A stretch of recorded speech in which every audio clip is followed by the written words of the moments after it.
Mình thấy có nhiều bạn hỏi mình về đúc tượng thạch cao và làm khuôn trên mẫu thạch cao nhé các bạn. Thì hôm nay mình sẽ đúc một bức tượng thạch cao và chia sẻ thêm về cách đúc và làm khuôn trên mẫu thạch cao nhé các bạn. Các bạn nhớ xem kỹ video để biết chi tiết nhé các bạn.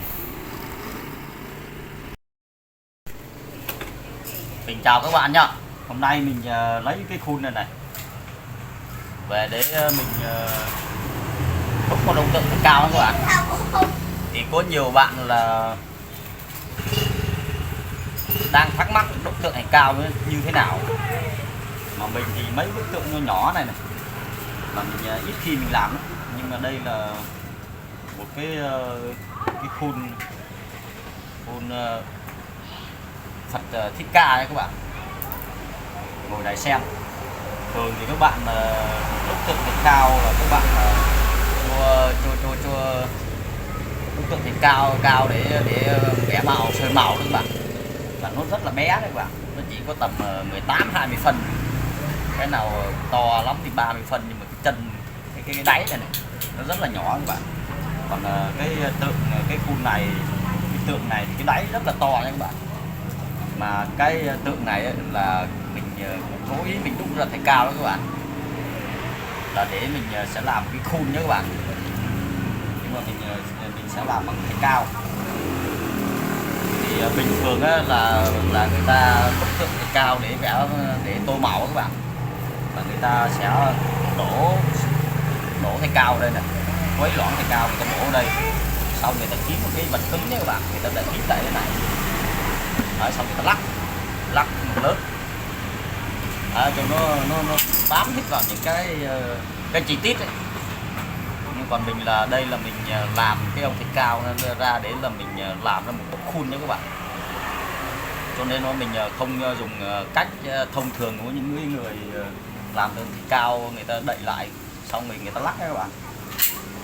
Cái này là mình sẽ lấy mình làm thì mình sẽ làm cái cách của mình nhé các bạn, để nó in được nhiều chi tiết hơn nhé các bạn. Thì các bạn xem kênh của mình nhớ đăng ký kênh. Đấy, thì lần sau mình để mình hướng dẫn các bạn làm khuôn thạch cao đấy các bạn, trên mẫu tượng thạch cao này.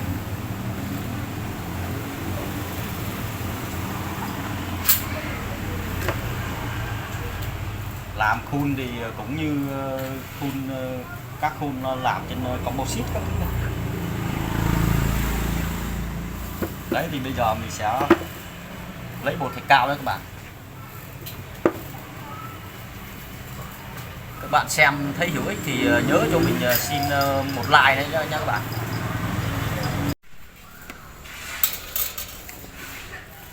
Cái này mình định làm từ lúc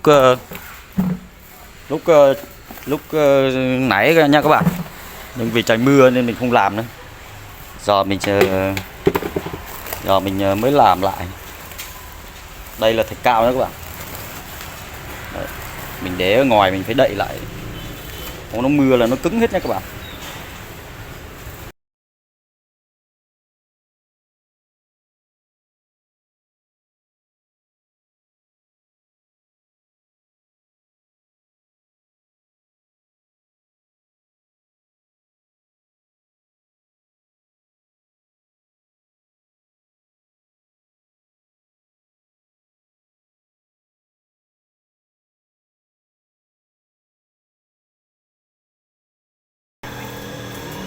Sau khi mà các bạn có thạch cao rồi đó các bạn, là các bạn cần thêm nước lã nha các bạn. Rồi có 2 con dao hoặc 1 con dao cũng được, với lại một cái ca để các bạn pha nước với lại thạch cao vào nữa các bạn.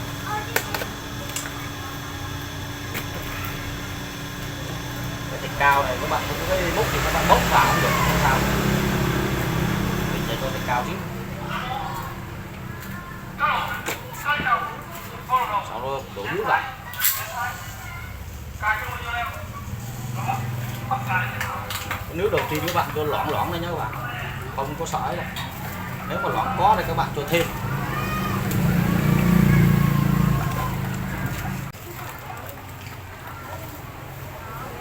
Đấy, thì mình không có đổ theo cách thông thường là bịt như thế này lại nhé các bạn. Còn người ta đổ vào, người ta lắc cái này này. Vì mấy cái tượng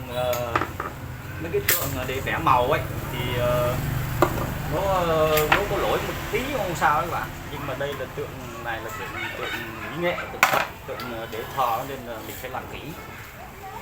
Thì sau khi mình ngoáy mình được rồi thì mình sẽ đổ vào các bạn, để đổ vào phun.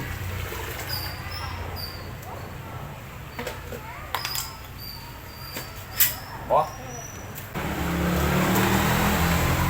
Mình sẽ bóp thế này để cho nó vào hết tất tần tật các chi tiết đó các bạn. Thế đây là tượng này là tượng mỹ nghệ, tượng với lại tượng thờ cúng thì các bạn phải làm cho nó kỹ nhé các bạn. Còn tượng vẽ màu thì chỉ vẽ một lần thì bỏ thì cũng không cần thiết lắm.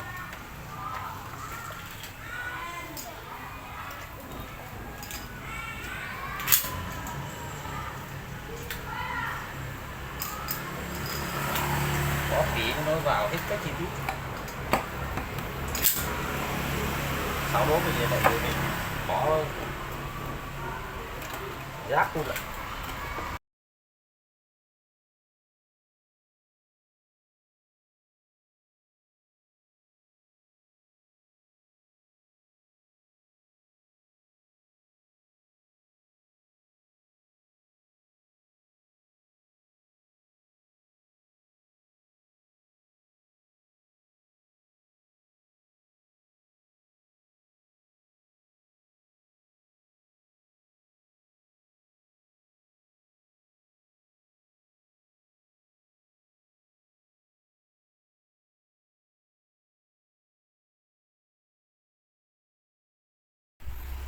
Như thế này là mình đã đúc xong lớp 1 rồi nhé các bạn. Mình sẽ để cho nó khô đi. Sau đó mình sẽ đổ lớp thứ hai nhé các bạn. Nhưng mà mình làm khuôn cho nên mình sẽ đổ đặc đi nhé các bạn.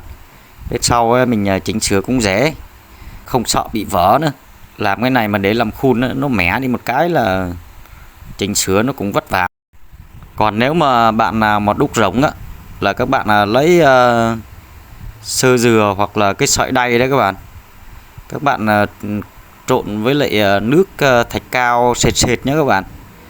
Rồi các bạn đắp vào tượng để tạo thành một bộ khung xương nhé các bạn, là tượng sẽ không bị vỡ được. Rồi sau đó các bạn cũng lấy sợi sơ dừa với lại sợi đay đấy, các bạn làm đáy cho tượng luôn nhé các bạn. Còn những bạn nào mà làm tượng thạch cao để tô màu thì các bạn không cần sợi đay. Các bạn chỉ lắc 2 lần dày rồi các bạn chờ cho nó khô, các bạn tháo khuôn này à. Hôm nay thì mình quay cái video đúc đặc cho các bạn. Hôm nào mà có dịp ấy thì mình sẽ quay cái video mình làm rống tượng, làm mấy cái tượng thạch cao để tô màu cho các bạn xem nhé.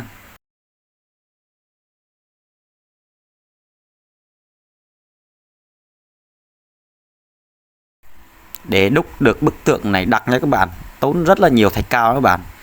Cho nên mình tận dụng mấy cái mảnh thạch cao mà hôm trước mình điêu khắc cái ông Phật nằm ấy. Mình bỏ vào xong rồi mình đổ thêm thạch cao lên trên nhé các bạn. Nói chung là cái ông tượng này thì hoàn toàn không có phải là đặc hẳn đâu nhé các bạn. Mà mình cho vào thì mình đổ thêm thạch cao vào thì nó sẽ có một độ hồng nhé các bạn.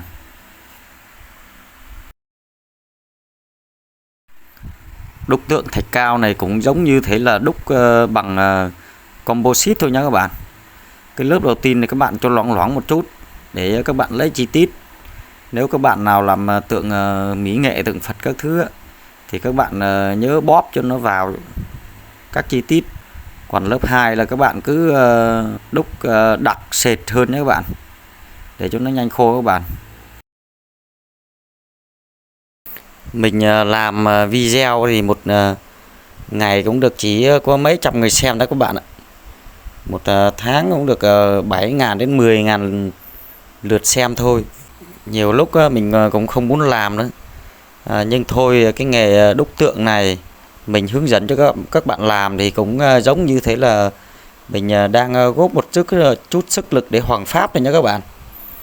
Cho nên mình vẫn tiếp tục mình quay video và mình hướng dẫn các bạn làm. các bạn thấy hữu ích nhé, thì các bạn đăng ký kênh để theo dõi được những video tiếp theo nhé các bạn. Mình cũng mong muốn là các bạn xem video mà các bạn thấy ý nghĩa thì các bạn cho mình xin một like để động viên kích thích tinh thần mình làm việc nhé các bạn. Kênh YouTube này mình cũng lâu rồi các bạn ạ. Mà trước mình cũng có quay phim ấy, nhưng mình thấy ít người xem quá thì mình ngại quá, xong mình lại xóa đi, xong mình lại quay lại nhé các bạn. Thì mình quay lại thì cũng được gần 2 năm rồi, mà bây giờ cứ mỗi ngày YouTube nó trừ của mình đi 5 giờ rồi 7 giờ các bạn, cho nên mình cũng chưa có kiếm được đồng nào từ việc làm video nhé các bạn. Còn hiện tại là mình đang làm khuôn nhé các bạn, mình chưa có buôn bán gì cả. Lâu lâu người ta mua thì người ta đặt thì toàn chạy xuống xưởng thôi, hoặc là cái nào mình có khuôn thì mình làm coi như lấy tiền uống nước.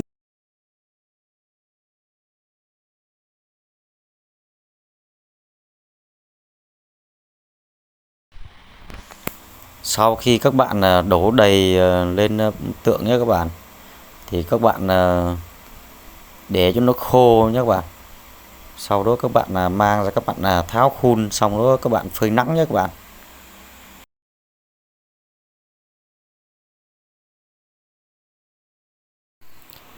Trên kênh của mình nhé các bạn, thì mình có làm rất là nhiều cái danh sách phát để cho các bạn xem theo chủ đề nhé các bạn. Ví dụ các bạn muốn xem về cách làm khuôn thì các bạn vào cái danh sách phát cách làm khuôn. Còn các bạn muốn xem về cách đúc tượng thì mình cũng có danh sách phát đó, hoặc là mấy cái chất tẩy rửa trong nghề composite á, mình có cái danh sách phát riêng nha các bạn. Thì các bạn chưa hiểu chỗ nào các bạn cứ vào đó các bạn xem. Mình chia sẻ hết những cái gì mình biết đó các bạn. Mình có một cái tật là mình nói chuyện không có được trôi chảy á, thì các bạn xem thì các bạn cũng thông cảm cho mình nhé. Về làm khuôn trên mẫu thạch cao này thì cũng giống như là làm khuôn trên mẫu composite thôi nha các bạn. Nhưng các bạn nhìn xem cái thế nào, cái thế của cái mẫu của các bạn làm ấy, để các bạn có thể xẻ rãnh, có thể làm cái khu vực mà các bạn tách khuôn nhé các bạn. Thì các bạn cứ xem video mình thật kỹ vào, rồi có điều kiện mình sẽ làm các loại khuôn rồi mình đăng lên cho các bạn xem nhé các bạn.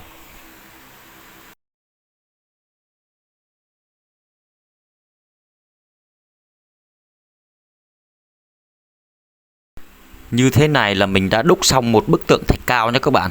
Các bạn đúc xong thế này thì các bạn cứ phơi nắng cho nó thật khô nhé các bạn. Nó khô mà nó trắng ra đấy.